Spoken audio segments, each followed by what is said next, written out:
Hello दोस्तों, मैं अंकिता आपका एक बार फिर से स्वागत करता हूं हमारे यूट्यूब चैनल ओजे क्लासेज में। तो दोस्तों, मैंने कल आपको बताया था मैं आपको इस चैनल के माध्यम से कंप्लीट मैथ पढ़ाऊंगा जो हमारे विभिन्न एग्जामों में आती है।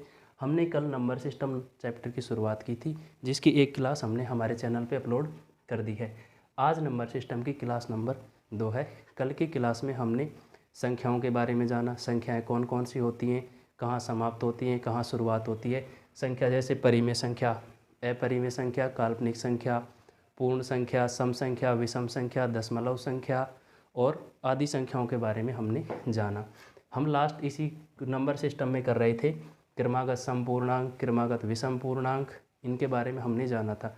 ये भी हमने जाना था कि क्रमागत पूर्णांकों के मध्य सदैव अंतर होता है 1 का, क्रमागत सम और क्रमागत विषम पूर्णांकों के मध्य अंतर होता है 2 का। उसी को आगे करते हैं एक नोट लगाकर।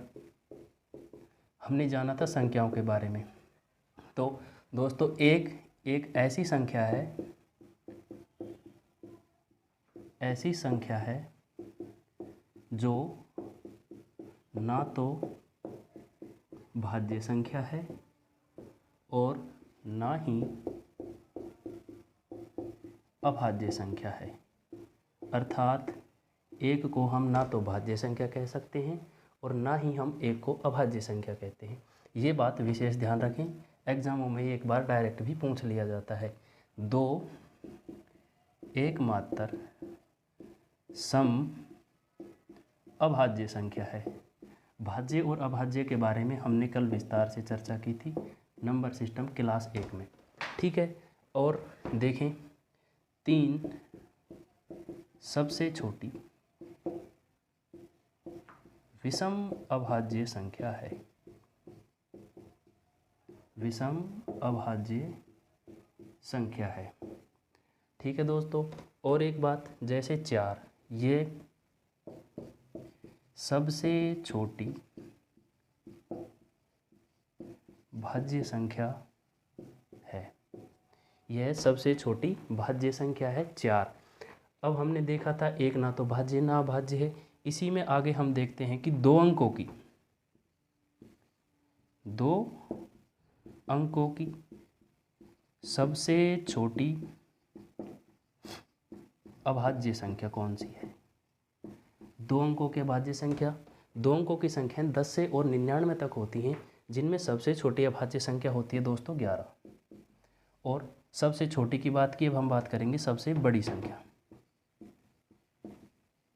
सबसे बड़ी संख्या 97 में सबसे बड़ी 2 अंकों की अभाज्य संख्या होती है। इसी को हम आगे करते हैं। तो हमने भाज्य और अभाज्य संख्याओं के बारे में कल जान लिया था, कौन सी भाज्य संख्याएं होती हैं और कौन सी अभाज्य संख्या होती हैं। तो दोस्तों, अब हम बात करते हैं 3 अंकों की सबसे छोटी अभाज्य संख्या कौन सी है।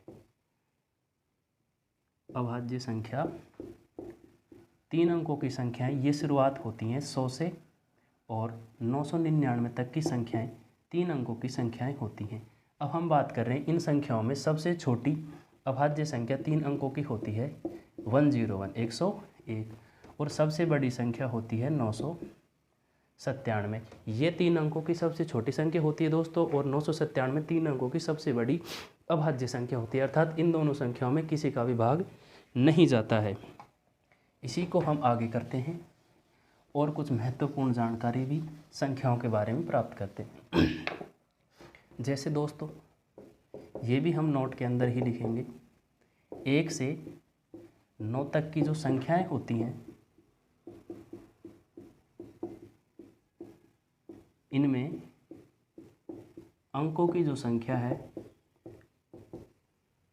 अंकों की संख्या 9 होती है। ये आपको शायद पहले ही पता होगा, लेकिन इस पे आधारित एग्जामों में हमें तरह तरह के क्वेश्चन देखने को मिलते हैं जो बहुत बेसिक से होते हैं। जैसे हमने ये जाना कि ये 1 अंक की 1 से 9 तक की संख्या हैं, तो 1 अंक है और संख्या कितनी है 9, तो दोस्तों कितनी संख्याएं हो जाएंगी कुल 9। अब हम बात करते हैं कि 2 अंकों की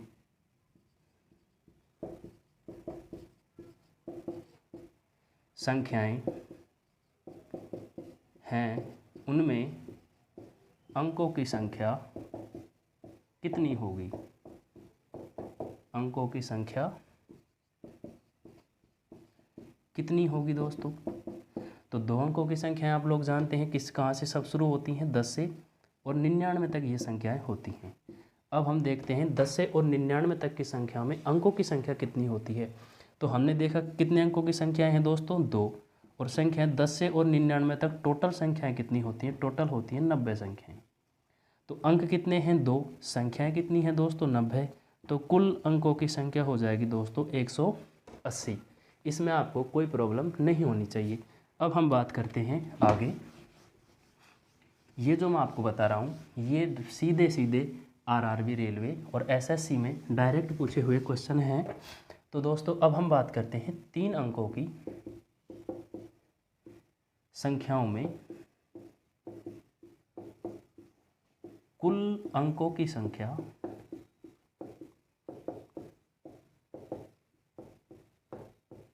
कितनी होती है। 3 अंकों की संख्याओं में कुल अंकों की संख्या कितनी होती है, इसे भी हम जानते हैं। 3 अंकों की संख्या आपको पता होगा 100 से और 999 तक होती हैं। ठीक है दोस्तों, ये संख्याएं 100 से 999 तक 3 अंकों की संख्याएं होती हैं। इनमें हम बात कर रहे हैं अंकों की संख्या 3 अंकों की। तो दोस्तों अंक कितने हैं? 3, और 100 से 999 तक 3 अंकों की संख्याएं कितनी होती हैं? ये 900 संख्याएं होती हैं टोटल। तो दोस्तों अंक कितने? 3, संख्याएं हमारी कितनी हो जाएंगी? 900। तो कुल अंकों की संख्या हो जाएगी 2700। ये हमारी 100 से 99 तक की 3 अंकों की संख्या में अंकों की संख्या है दोस्तों। ये हो गई जो क्वेश्चन एग्जामों में डायरेक्ट पूछे जाते हैं, जिन्हें ना सॉल्यूशन की ज़रूरत, ऑप्शन देखते ही आप लोग कर सकते हैं अगर आपको कॉन्सेप्ट पता है तो। अब हम संख्याओं के बारे में एक और महत्वपूर्ण चीज़ के बारे में जानते हैं दोस्तों। आपने सुना होगा काफ़ी बार अंकों का जातीय मान और एक होता है अंकों का स्थानीय मान। उसके बारे में मैं आपको बताऊंगा। जातीय मान क्या होता है? जातीय मान अंक का अपना शुद्ध मान होता है, जो संख्या में वह होता है उसका वही मान होता है। जैसे मैं बताता हूँ, जातीय मान अंक का अपना शुद्ध रूप ही होता है। शुद्ध रूप ही होता है। कैसे होता है, इसे हम एक एग्जाम्पल के तौर पे जानते हैं। जैसे हमारे पास ये कोई संख्या है, इस संख्या में हम पूछते हैं 5 का जातीय मान क्या होगा दोस्तों, और 9 का जातीय मान क्या होगा। तो जातीय मान किसी भी अंक का संख्या में, चाहे वह किसी भी स्थान पर हो, उसका वही मान होता है जो उसका रियल में होता है। जैसे हमारे पास अंकों का मान 1 से 9 तक फिक्स होता है, 1 2 3 ऐसे 9 तक फिक्स होता है अंकों का मान, जो है 9 अंक होते हैं। तो जैसे 5 का हम बात करें जातीय मान, तो जातीय मान दोस्तों 5 का 5 ही होता है और 9 का 9 ही होता है। जैसे संख्या चाहे कितनी भी बड़ी हो, एक एग्जाम्पल और बताता हूँ आपको। जैसे ये कोई संख्या है दोस्तों, चाहे संख्या कितनी भी बड़ी हो, उसमें कोई भी अंक हो और उसका आपसे जातीय मान पूछा जाए, तो आप डायरेक्ट बता सकते हैं 6 का जातीय मान 6 ही होगा, 2 का जातीय मान 2 ही होगा, और दोस्तों 1 का जातीय मान 1 ही होगा। अर्थात जातीय मान ज्ञात करने के लिए चाहे संख्या किसी भी स्थान पर हो, कहीं पर भी हो, कितनी बड़ी संख्या हो, उसमें जहाँ वह है उसका जातीय मान वही होता है। अब हम बात करते हैं आगे। जातीय मान के बारे में आप लोगों को शायद कोई कन्फ्यूज़न अब नहीं होगा। इसके बाद हम बात करते हैं स्थानीय मान की। स्थानीय मान, जातीय मान और स्थानीय मान के क्वेश्चन हमें लगातार एग्जामों में देखने को मिलते हैं। स्थानीय मान, स्थानीय मान किसी अंक का वह मान होता है जहाँ पर वह संख्या में स्थित होता है। तो आपने अभी देखा दोस्तों स्थानीय मान के बारे में कि स्थानीय मान क्या होता है। स्थानीय मान किसी भी संख्या में अंक का वह मान होता है जहाँ पर वह स्थित होता है। जैसे आप कोई लंबी कतार में खड़े हो और आपका स्थान शुरू से 10वां है, तो दोस्तों आपका स्थानीय मान 10 हुआ है और कोई व्यक्ति आपसे पीछे और 10 नंबर है तो उसका स्थानीय मान शुरू से 20वां हो जाएगा। जैसे मैं आपको एग्जाम्पल के तौर पे बताता हूँ। ये कोई संख्या है, इसमें हम बात करेंगे 1 का जातीय मान 1 ही होगा। जातीय नहीं दोस्तों, स्थानीय मान की हम बात कर रहे हैं। स्थानीय मान 1 नंबर पर है इधर से, इसका मान ये होगा। उसके बाद हम बात करें दूसरे 1 की, इसका जातीय मान 10 होगा। दोस्तों जैसे हम जो अंक की बात करते हैं उसके बाद जितनी संख्याएं होती हैं उतने हम 0 लगाते हैं और उसका मान हमें प्राप्त होता है। यानी कि ये इधर से इकाई और दहाई के स्थान पर है, दहाई 10। ऐसे ही हम 2 की बात करें तो 2 के बाद 2 संख्याएं हैं दोस्तों, तो 2 0 लग जाएंगी। उसके बाद हम बात करें 4 की दोस्तों, 4 के बाद अंकों की संख्या कितनी हो गई है दोस्तों, 1 2 3 और 4, तो हम कितने 0 लगा देंगे, 4 0। ये इसका स्थानीय मान हो जाएगा। इसी प्रकार हम बात करें अगर 7 की, 7 के पीछे आप देखो 1 2 3 4 और 5 संख्याएं हैं, तो हम कितने 0 लगा देंगे, 5 0।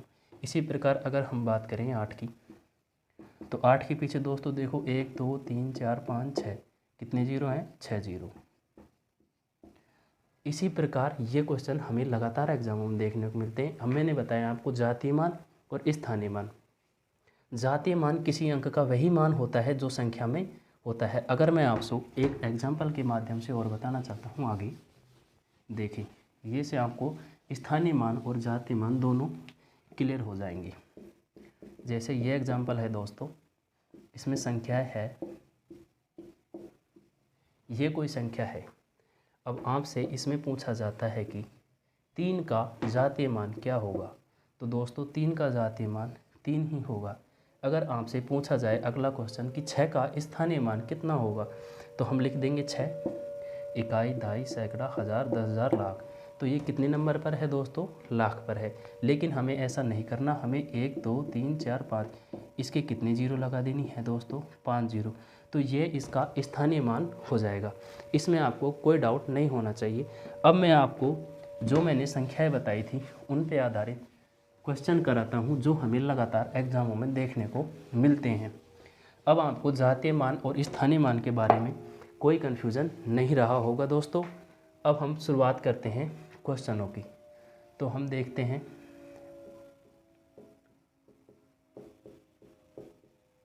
संख्याओं के योग पर आधारित प्रश्न।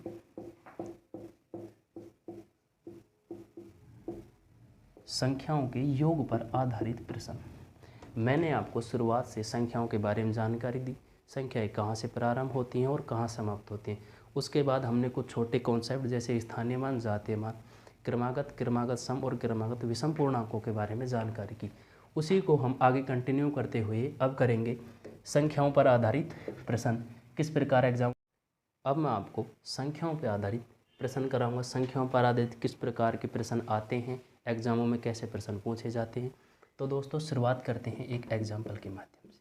जैसे ये है 65, 66, 67 और ये आगे जा रहा है 70।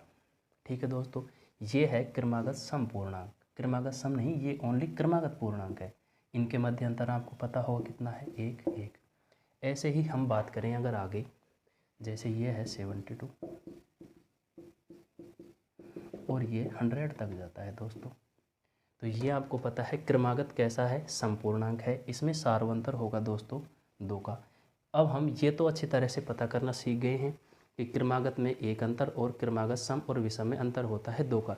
लेकिन दोस्तों हमें अब इससे आगे बढ़ते हुए ये करना है कि इसमें पदों की संख्या कितनी होगी। 72 से 100 तक सम संख्या में पदों की संख्या कितनी होगी। इस श्रृंखला में पदों की संख्या ज्ञात करने के लिए मैं आपको बताता हूँ किस प्रकार हम पदों की संख्या ज्ञात करते हैं। संख्याओं पर आधारित प्रश्न, योग पर आधारित प्रश्न हम कर रहे थे। इन्हीं को आगे बढ़ाते हुए हम अब मैं आपको बताता हूँ। तो दोस्तों अभी मैंने आपको बताया संख्याओं पर आधारित प्रश्न, जैसे हम कर रहे थे श्रृंखला में। आप मान लो n पदों की श्रृंखला है, n पदों की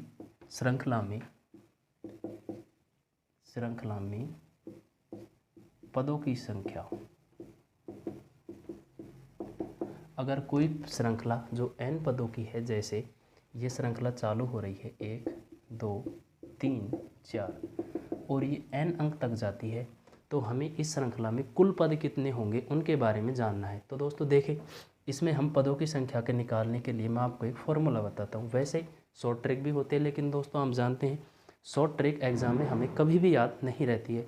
अगर आप कॉन्सेप्ट सीख जाएंगे तो आप शॉर्ट ट्रिक से पहले भी क्वेश्चन को कर पाएंगे। तो दोस्तों देखिए, मैं आपको पदों की संख्या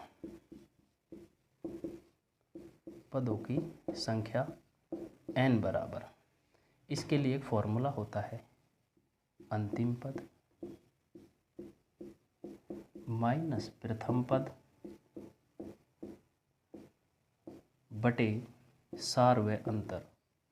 मैं आपसे बार बार जो सार्वय अंतर की बात कर रहा था वो इसीलिए कर रहा था कि आगे यहाँ आपको काम आ सके, और प्लस में 1 कर देते हैं दोस्तों। तो ये फॉर्मूला हमारा बन जाता है किसी भी श्रृंखला में पदों की संख्या ज्ञात करने का ये फॉर्मूला है। इसी के माध्यम से हम किसी भी श्रृंखला में पदों की संख्या अच्छी तरह से निकाल सकते हैं। तो मैं आपको एक एग्जाम्पल के माध्यम से बताता हूँ दोस्तों। जैसे ये कोई श्रृंखला है, ये जा रही है 60 तक। अब हमें इसमें पदों की संख्या ज्ञात करनी है, तो हम इसी को करते हैं। अगर आप इसे शॉर्ट फॉर्म में लिखना चाहें तो इसे लिख सकते हैं n बराबर, अंतिम पद को हम डिनोट करते हैं l से, प्रथम पद को डिनोट करते हैं a से, और सार्वंतर को डिनोट करते हैं d से। तो ये आपका एक शॉर्ट फॉर्मूला बन जाएगा l minus a upon d और प्लस 1। इस फॉर्मूले से आप किसी भी संख्या में श्रृंखला में पदों की संख्या आसानी से ज्ञात कर सकते हैं। जैसे इसमें हमें ज्ञात करना है कि कुल पदों की संख्या कितनी है। इसको मैं एक बार दोस्तों फिर से लिखता हूँ आपके लिए। आपको नंबर सिस्टम में कभी कोई प्रॉब्लम नहीं आएगी। देखें, हमने किया था n बराबर l minus a upon D plus 1। ये फॉर्मूला मैंने बताया था किसी भी श्रृंखला में हम पदों की संख्या निकाल सकते हैं। एग्जाम्पल के लिए देखें, मैंने आपको लिखा था ये कोई श्रृंखला है और ये 60 तक जा रही है। हमें इसमें ज्ञात करना है कि इस श्रृंखला में कितने पद हैं। तो दोस्तों देखें, l अंतिम पद होता है हमारा और a होता है हमारा प्रथम पद। इनके मध्य जो सार्वंतर होता है d, उसे d से डिनोमिनेट करते हैं। अब हमें पदों की संख्या निकालनी है n बराबर। तो दोस्तों हमारा l है 60 और a हो जाएगा हमारा 1, और दोस्तों बटे सार्वंतर भी हमारा 1 ही है और प्लस 1 कर देंगे। तो दोस्तों 59 प्लस 1 हमारे टोटल इस श्रृंखला में कितने पद हुए? 60 हुए। ये तो हमें देखने से ही पता चल रहा था कि इसमें कितने पद हैं, 60 पद हैं। अब मैं आपको जो संख्याएं 1 से शुरू नहीं होती उसका एग्जाम्पल बताता हूँ। जैसे कोई श्रृंखला हुई से दोस्तों दो से प्रारंभ नहीं मानते हैं, हम मानते हैं कोई श्रृंखला, जैसे हम मान लो 2 है, 4 है, 6 है, और ये श्रृंखला दोस्तों कहाँ तक जा रही है? 60 तक जा रही है। इस श्रृंखला में ऐसी कोई भी श्रृंखला हो सकती है। इसमें हम देखते हैं, इसमें सार्वंतर डी ये 2 है, प्रथम पद a है 2 है, और अंतिम पद l 60 है। इसमें हमें n निकालना है, तो l minus a upon D plus 1 का ही हम यूज करेंगे। तो n बराबर देखें, l है हमारा 60, a है हमारा 2, d है भी हमारा 2 ही है, और प्लस 1 कर देंगे। तो दोस्तों ये हो जाएगा 58 अपॉन 2 प्लस 1। इसको इससे डिवाइड करेंगे तो दोस्तों ये आ जाएगा 2 दूनी 4 और 2 नाम 18। हमारे टोटल पद हो जाएंगे दोस्तों 30। इसी तरह आप इसी के फॉर्मूले का उपयोग करके किसी भी श्रृंखला में पदों की संख्या निकाल सकते हैं। ये था हमारा किसी भी श्रृंखला में कितने पद होते हैं उस पर आधारित फॉर्मूला। अब हम अगला बताते हैं आपको, जैसे संख्याओं का योग। जैसे एग्जाम्पल दीजिए, कोई n पदों की श्रृंखला है, n पदों की कोई श्रृंखला है, तो श्रृंखला में कुल पदों की संख्या। पदों की संख्या तो हमने निकालना सीख लिया था। कुल पदों का दोस्तों हम सीखेंगे योग, कि जैसे कोई श्रृंखला है, एग्जाम्पल देखिए, ये है और ये n तक जा रही है।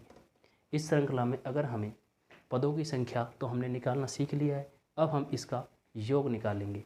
योग निकालने के लिए भी वही फॉर्मूला है, योग। इसमें आपको अंतिम पद प्लस प्रथम पद बटे 2 ये करना है, और आपको n जो हमारी होती है पदों की संख्या, उससे हमें गुणा करना है, हमारा योग निकल जाएगा। इसे आप ऐसे भी डिनोमेट कर सकते हैं, n इंटू n+1/2। ये किसी भी श्रृंखला, प्रथम जो n प्राकृत संख्याएं होती हैं उनके योग का फॉर्मूला होता है। इससे हम संख्याओं का जो श्रृंखला दी गई है हम हाँ तो दोस्तों, मैंने अभी आपको योग और पदों की संख्या निकालना सिखाया। किसी भी श्रृंखला में हम पदों की संख्या और श्रृंखला का योग निकाल सकते हैं। अब मैं आपको एक और एग्जाम्पल के माध्यम से बताना चाहता हूँ। जैसे आप एग्जाम्पल लें, दूसरा एग्जाम्पल मैं आपको बताता हूँ। जैसे ये श्रृंखला है, ये है दोस्तों 100 तक। हमें 1 से 100 तक की जो संख्याएं हैं उनमें कुल पदों का योग निकालना है कि इनका योग कितना होता है। इसके लिए मैंने आपको अभी बताया पिछले एग्जाम्पल में, हमें पता है इसमें n अर्थात पदों की संख्या निकालनी है। पदों की संख्या आपको पता है इसमें कितनी है, 100 है दोस्तों। अगर आप पदों की संख्या ज्ञात करना सीख जाते हैं तो योग निकालना कोई बड़ी बात नहीं है। योग के लिए आपको पता है n इंटू n+1/2 कर दीजिए आप। पदों की संख्या 100, n+1 करेंगे ये, बटे हम 2 कर दीजिए, तो ये हमारा आंसर होगा इस क्वेश्चन का। तो पदों की संख्या अगर आप निकालना सीख गए हैं तो पदों की संख्या निकालने के बाद पदों की जो श्रृंखला है उसका योग निकालना कोई बड़ी बात नहीं है और कोई मुश्किल नहीं है। हम आसानी से पदों की संख्या निकालकर पदों का योग ज्ञात कर सकते हैं। अब देखिए, ये तो था जो कोई श्रृंखला है, जो जैसे मान लीजिए 1 2 3 है, ये 100 तक है। या कोई श्रृंखला है जैसे 24 से ये श्रृंखला जा रही है दोस्तों कहाँ तक, 98 तक। इसमें हमने पदों की संख्या निकालना सीख लिया था। जैसे मैंने आपको एग्जाम्पल कराए थे वो 1 से थे, इसको भी मैं आपको निकालता हूँ पदों की संख्या, देखें, जो आपको कोई कन्फ्यूज़न नहीं रहेगा।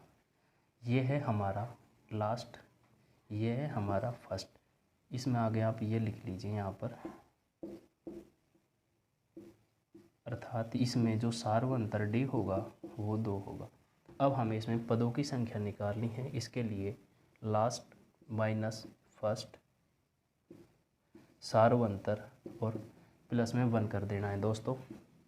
आगे देखिए, ये हो जाएगा 74/2 + 1 अर्थात 37 + 1। इसमें कुल 38 पद हैं। तो दोस्तों, आपको पदों की संख्या और पदों के योग में अब मुझे लगता है कोई प्रॉब्लम नहीं होगी। इसी को मैं आगे कंटिन्यू करता हूँ। जैसे आपको एग्जामों में देखने को मिलते हैं बहुत अलग प्रकार के क्वेश्चन। जैसे ये है एक टाइप, तो मैंने आपको बता दिया। दूसरा ये है n प्राकृत संख्याओं के, प्राकृत संख्याएं वे होती हैं जो 1 से शुरू होती हैं और अनंत तक होती है, अर्थात धन पूर्णांकों को ही प्राकृत संख्याएं कहते हैं। n प्राकृत संख्याओं के दोस्तों, n प्राकृत संख्याओं के वर्गों का योग, वर्गों का योग। जैसे ये कोई श्रृंखला है दोस्तों, 1 का स्क्वायर, 2 का स्क्वायर, 3 का स्क्वायर और ये जा रही है 100 का स्क्वायर। ऐसे जो श्रृंखलाएं होती है उसमें हम यहाँ आप इसको ऐसे कर सकते हैं n का स्क्वायर। इसमें हमें वर्गों का योग के लिए एक फॉर्मूला होता है, n प्राकृत संख्याओं के वर्गों का योग, n+1 2n+1/6। इस फॉर्मूले के माध्यम से हम किसी भी श्रृंखला में पदों के वर्गों का योग निकाल सकते हैं। तो दोस्तों मैं आपको एक एग्जाम्पल के माध्यम से इसे बताता हूँ। जैसे ये कोई श्रृंखला है और ये श्रृंखला 10 तक जा रही है, आगे 10 तक है। इन श्रृंखला के पदों का योग कितना होगा? जैसे ये 1 का स्क्वायर, 2 का स्क्वायर, 3 का स्क्वायर, ऐसे ये श्रृंखला आगे यहाँ तक है। इसके लिए आपको पता है n कितना है, इसका 10 है दोस्तों। n अगर हमें पता चल गया है तो हम या तो संख्या का योग हो या वर्गों का योग हो, कुछ भी हम पता कर सकते हैं। इसी फॉर्मूले को आगे यूज़ करते हैं दोस्तों। n है 10, 10 में 1 जोड़ेंगे 11, और 10 दूनी 20 प्लस 1 21, ये हमारा हो जाएगा। ये प्लस नहीं मल्टीपल है, बटे आप 6 कर देंगे। इसको 3 से काटें और इसको 2 से, हमारा हो जाएगा 11 × 35। ये 1 से 10 तक की जो संख्याएं होती हैं उनके वर्गों का योग होता है। ठीक है दोस्तों, इसी प्रकार ये तो था वर्गों का योग के बारे में। और अब हम बताते हैं आपको, जैसे अगला n प्राकृत संख्याओं के घनों का योग। मैं आपको वर्ग और घन आगे इसी चैप्टर में करवा दूंगा, जिससे आपको कोई प्रॉब्लम नहीं होगी। इसके लिए भी दोस्तों एक फॉर्मूला होता है n × हमने जाना n प्राकृत संख्याओं का योग, n प्राकृत संख्याओं के वर्गों का योग। अब हम इसी को आगे करते हैं n प्राकृत संख्याओं के घनों का योग। इसके लिए दोस्तों योग के लिए एक फॉर्मूला है n × n+1/2 और इसका भी होल स्क्वायर। इससे हम किसी भी संख्या के जो श्रृंखलाएँ होती है उसमें हम घनों का योग ज्ञात कर सकते हैं। एग्जाम्पल के तौर पे देखिए, 1 का क्यूब, 2 का क्यूब, 3 का क्यूब। मैं आपको यहाँ एग्जाम्पल के लिए छोटी संख्याएं बता रहा हूँ, लेकिन आप कितनी भी बड़ी संख्या का निकाल सकते हैं। जैसे आप लीजिए 10 का क्यूब ले लीजिए, तो ये है। आपको इसमें पता है दोस्तों n कितना है, हमारा 10 है, तो आपको कोई प्रॉब्लम नहीं होगी। n इसी को हम आगे फॉर्मूले का यूज करते हैं योग के लिए। ये देखिए n है 10, इसको आप करेंगे 10 और 1 11 बटे 2, और इसका हम आपको निकाल देंगे वर्ग। इसको इसे सरलीकरण करेंगे तो ये हो जाएगा 55 का होल स्क्वायर। आगे मैं आपको किसी भी संख्या का होल स्क्वायर निकालना बताऊंगा, जो एकदम बेसिक और कॉन्सेप्ट से होगा दोस्तों। एक ट्रिक भी होती है इनकी, जो आप डायरेक्ट भी निकाल सकते हैं। जैसे 55 का होता है 3025, ये इसका आंसर होगा। आप भी ऐसे ही देखते ही निकाल देंगे, मैं आपको आगे बताऊंगा। ठीक है दोस्तों, ये थे प्राकृत संख्याओं का योग, प्राकृत संख्याओं के वर्गों का योग और प्राकृत संख्याओं के घनों का योग। इसी को मैं आगे करता हूँ और देखिए बताते हैं संख्याओं पर आधारित और प्रश्न। ये है अगला टाइप हमारा। इस क्लास की PDF आपको हमारे टेलीग्राम चैनल OJ क्लासेस पर मिल जाएंगी, तो ज्वाइन करें हमारे OJ क्लासेस टेलीग्राम चैनल को और क्लास PDF प्राप्त करें। वहाँ से जो क्लास होगी उसी की PDF आपको मिल जाएगी। अगला टाइप है संख्याओं के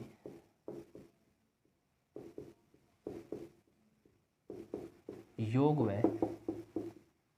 अंतर पर आधारित प्रश्न। ये प्रश्न भी आपको एग्जाम में देखने को मिलते हैं। ये भी नंबर सिस्टम का एक महत्वपूर्ण टाइप है दोस्तों। जैसे एग्जाम्पल के तौर पे आप मान लीजिए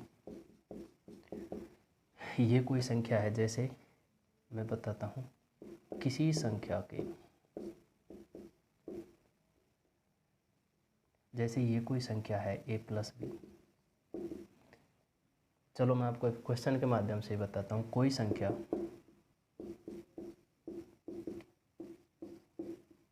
कोई दो संख्या दोस्तों किन्हीं दो संख्याओं का योग 40 है तथा उनका अंतर 10 है, तो बताओ बड़ी संख्या कौन सी होगी। ऐसे प्रश्न आपको एग्जाम में देखने को मिलते हैं जो कि डायरेक्ट आप इसका सॉल्यूशन कर सकते हैं। मान लीजिए आपको दिया है दो संख्याएं दोस्तों, तो पहली संख्या आप a मान ली और दूसरी संख्या आप b मान ली। ये हमारी दोनों संख्याएं हो गई हैं। तो देखें आपको दिया है a प्लस b, संख्याओं का योग है दोस्तों 40 और a माइनस b, संख्याओं का अंतर है 10। ये देखिए इससे ये हट जाएगा, 2a बराबर हमारा आएगा कितना दोस्तों 50, तो a बराबर आएगा 25।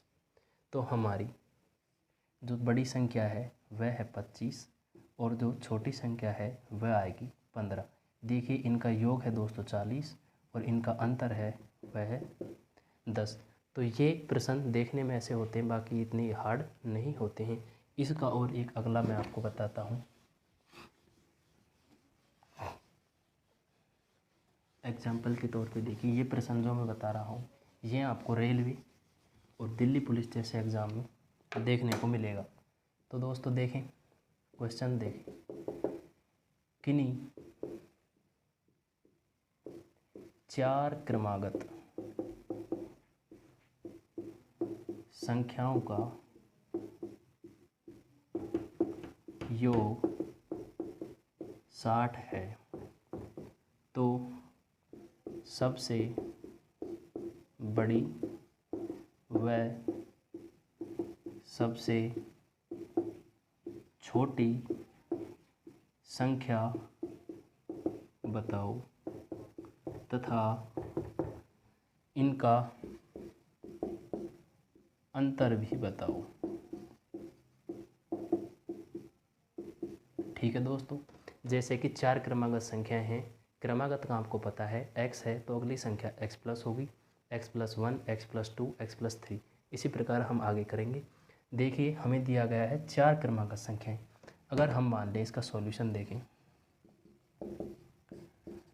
जैसे पहली संख्या x है तो दूसरी संख्या हमारी x+1, तीसरी संख्या हमारी x+2 और चौथी संख्या हमारी x+3 हो जाएगी दोस्तों। इनका हमको योग दिया है 60 अर्थात 60 दोस्तों। देखिए 1, 2, 3 और 4x प्लस 1, 3 और 3 6 हो जाएंगे दोस्तों, बराबर है 60। 6 उधर जाएगा, 4x बराबर 54। ठीक है दोस्तों, x बराबर ये आएगा 54/4, 13.5। ठीक है दोस्तों, ये है हमारी पहली संख्या 13.5। देखिए 13.5, अगर संख्याएं लगातार हैं तो इनमें एक का ही अंतर होगा। अगली संख्या होगी हमारी 14.5, फिर होगी 15.5 और फिर होगी 16.5। ये हमारी 4 क्रमागत लगातार संख्याएं होंगी, ये सबसे छोटी और ये सबसे बड़ी। अब इनका हम सिद्ध करने के लिए दोस्तों योग करते हैं। 10, 15 और 20, यहाँ बच गया 2, 3 और 4 7, 5 12 और 6 18 और 2 20, 4 और 2 6। तो इनका योग तो दोस्तों 60 है और इनका जो अंतर है सार्वंतर वह सभी का 1 है। आपसे ये भी पूछा है सबसे बड़ी और सबसे छोटे का अंतर अगर आपको निकालना है तो ये है हमारी सबसे बड़ी और ये है सबसे छोटी। इनका अंतर है दोस्तों 3। तो इस प्रकार नंबर सिस्टम के हमने जो क्वेश्चन किए वो संख्याओं पर आधारित थे। अगली क्लास में हम और अगला टाइप करेंगे। ओके दोस्तों, इस क्लास की PDF के लिए आप हमारे टेलीग्राम चैनल OJ क्लासेज को ज्वाइन करें। ओके दोस्तों, thank you for watching the video. मिलते हैं अगली क्लास में।